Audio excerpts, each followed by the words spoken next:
সেদিনকে আমি আর চিন্টু বেরিয়ে পড়েছিলাম আর আমাদের সাথে ছিল টুপাই। আমরা কোথাও ঘুরতে গেলে সবাই মিলে একসাথেই বেশি ভালো লাগে।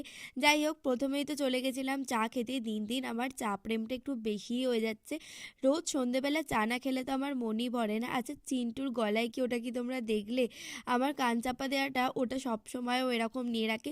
মানে ইগো ছাড়া যদি কেউ ছেলে দেখে থাকে সেটা আমি চিন্টুকে দেখেছি। আমার ব্যাগ বলো বা এরকম ছোট ছোট জিনিস ও কিন্তু নির্দ্বিধায় ওর সাথে ক্যারি করে। যাই হোক, জানো তো আমাদের এখানে না খাদ্য মেলা হচ্ছে। আমি আর চিন্টু সেখানেই গেছিলাম। টুপাই যেতে পারেনি কারণ ওর কাজ ছিল, ও বেরিয়ে গেছে।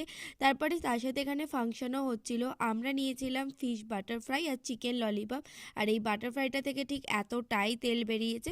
আর চিকেন ললিপপটার টেস্টও আমার তেমন একটা ভালো লাগেনি। হয়তো আমরা কাউন্টারটা তেমন চুজ করিনি বা লাইভ কাউন্টারে এগুলো একটু সমস্যা হয়।